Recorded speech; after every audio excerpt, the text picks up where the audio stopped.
En tant que croyant, il nous est demandé à juste titre de bénir les autres, d'aider la veuve, d'aider l'orphelin, d'aider les plus pauvres. Mais je voudrais dire aujourd'hui à beaucoup de personnes que si vous êtes vraiment chrétien, vous ne devez pas prendre la parole de Dieu hors contexte.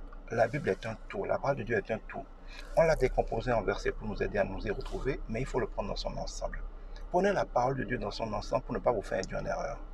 Oui, l'amour est le plus grand commandement. Et aimer les autres, les bénir, aider les plus pauvres, c'est un devoir en Christ, c'est un devoir pour tout croyant. Mais attention, la parole de Dieu nous dit aussi, et il faut prendre les choses dans leur entièreté pour ne pas agir avec sottise, mais agir avec sagesse, que tout ce qui est fait sans conviction est un péché. Ça veut dire quoi? Si parce que tu es croyant, tu crains Dieu, tu aimes Dieu, tu as envie d'aider les autres, c'est bon. Mais si tu aides les autres systématiquement, sans tenir compte de ce que tu sens dans ton cœur, ce que le Saint-Esprit te met dans ton cœur, parce qu'il ne faut pas oublier, c'est le Saint-Esprit qui produit en nous le vouloir et le pouvoir. Donc la volonté de faire les choses et la capacité, l'impulsion de faire les choses selon son bon plaisir. S'il est vrai que Dieu dit d'aider la veuve, l'orphelin, d'aider le pauvre, il dit aussi de ne rien faire sans conviction, parce que tout ce que tu fais sans être convaincu dans ton cœur et sans être convaincu par le Saint-Esprit est un péché. Il te dit aussi que tout ce que tu fais sans amour est vain. Que même si tu te calcines, tu t'immoles par le feu. Si ce n'est pas motivé par l'amour, mais que c'est motivé par la religion, par les dogmes, par la loi qu'il faut aider les gens, eh bien c'est un péché. Il dit c'est un péché. Dis autrement, tu es là, quelqu'un vient te demander de l'aide. Toi, dans ta tête, le réflexe du croyant qui veut faire l'aumône, qui veut être généreux, tu as envie de lui donner. Mais ne lui donne pas sans te calmer quelques instants pour voir qu'est-ce que tu sens dans ton cœur. Si dans ton cœur, alors que ta tête, par réflexe de lui donner, tu n'as pas la paix, quelque chose en toi s'oppose à l'idée de lui donner, donc tu n'as pas la conviction de lui donner, ne lui donne pas. J'entends souvent des histoires saugrenues de c'est en faisant le bien qu'il a eu tel problème, il s'est arrêté pour aider quelqu'un qui avait un problème en chemin, ça lui a créé un malheur, il a donné de l'argent à telle personne, il a disparu. Ça veut dire qu'il n'a pas agi par la conviction de l'esprit. Si tu es en Christ, dans la grâce de Dieu, et que tu suis l'esprit en toi, quand tu veux faire du bien, écoute l'esprit. Moi, il m'est arrivé souvent, je ferai peut-être d'autres vidéos là-dessus, de vouloir faire du bien à des gens et l'esprit m'en a empêché. Je n'ai pas eu la paix du cœur. Et quand c'est comme ça, je dis à la personne, je n'ai pas la conviction. Je n'ai pas besoin de te donner d'autres explications. Pourquoi Dieu a dit d'aider? Dieu a dit d'aider, mais Dieu dit tout ce qu'on fait sans conviction est mauvais. Je n'ai pas la conviction de t'aider, je ne t'aide pas. Parce qu'il faut savoir qu'il y a beaucoup de gens qui sont méchants, qui vont utiliser le fait que vous soyez prédisposés à aider pour vous tendre des pièges, pour vous créer des problèmes. Il y a des gens qui font du chantage émotif. Il y a des manipulateurs, il y a des pervers narcissiques qui vous appellent et qui vous disent, vous êtes pasteur, j'ai tel problème, aidez-moi. Gaillardement, ça vous dit bonjour sans se présenter. Je leur dis, je ne t'aide pas. Pourquoi? Je n'en ai pas la conviction. Mais vous êtes pasteur? Oui, justement, en tant que pasteur, je ne fais rien sans la conviction du Saint-Esprit. C'est pas parce qu'on est pasteur qu'on est con.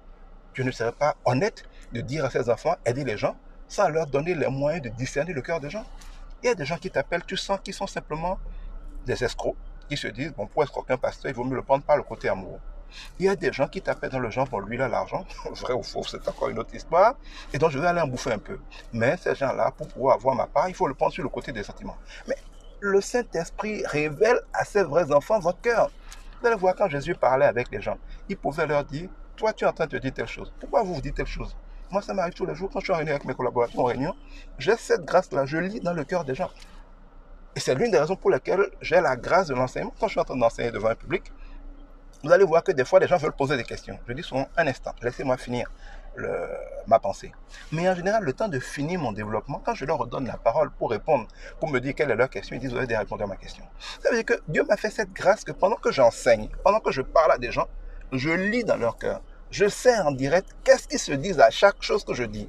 Et si j'ai cette grâce de bien expliquer et d'arriver à enseigner les gens, c'est parce que Dieu me fait la grâce de discerner en direct qu'est-ce qui se passe dans leur cœur, quelles sont les objections qu'ils ont, qu'est-ce qui est en train de poser problème. Bref, je lis dans le cœur des gens.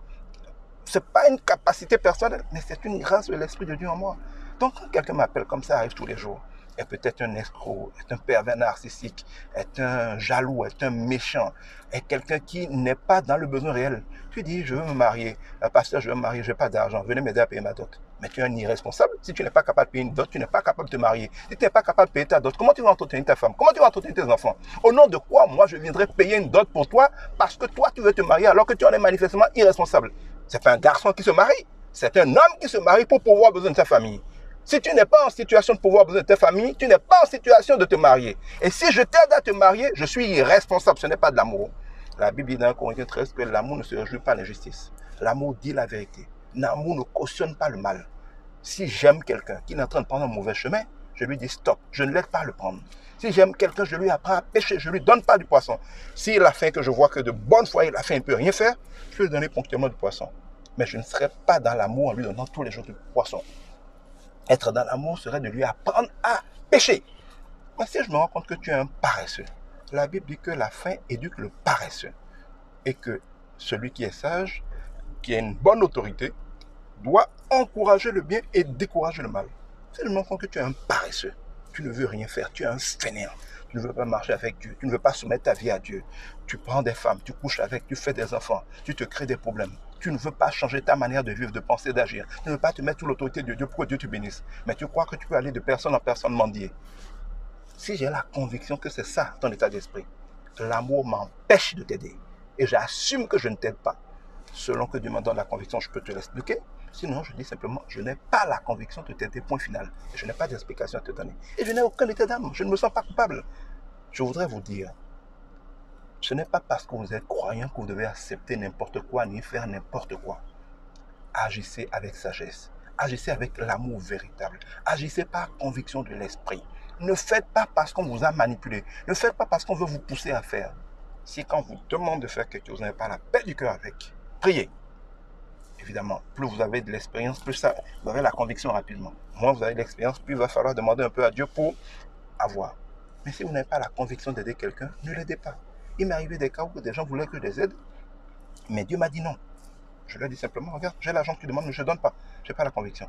La personne m'en a voulu, mais plus tard elle est venue me rendre le témoignage que, parce que j'ai refusé de lui donner, Dieu lui a rappelé quelque chose que j'avais déjà enseigné, par lequel Dieu lui a donné 100 fois ce qu'elle demandait que je lui prête, que je voulais lui prêter, mais que Dieu m'empêche de lui prêter. Ça veut dire qu'en obéissant à Dieu, en n'acceptant pas de lui donner ce que j'aurais pu donner humainement, j'ai permis à Dieu de lui donner ce que lui voulait donner qui était plus grand, puisque Dieu m'avait déjà utilisé pour lui enseigner un principe que Dieu disait en quelque sorte, va mettre en place, va mettre en application ce qui est enseigné au lieu de mendier. Écoutez, ayez la conviction du Saint-Esprit avant d'agir. Ayez la sagesse. Et n'ayez pas honte, n'ayez pas peur de dire à des gens de mauvaise foi, parfois, ou des gens qui de bonne foi sont ignorants, qui vous demandent de l'aide. Quand le Saint-Esprit vous convainc de ne pas donner, ne donnez pas. Et vous verrez qu'ainsi, vous ne vous retrouverez jamais en situation de dire « Et pourtant, c'est en voulant faire du bien que j'ai été me chercher un malheur. » Non. Si vous êtes en Dieu, vous êtes un enfant de Dieu, vous agissez de bonne foi sur la conviction de l'esprit, vous ne vous retrouverez jamais en situation d'être en train de vouloir faire le bien et de récolter le mal, ou alors Dieu vous en sortira toujours. Que Dieu vous bénisse.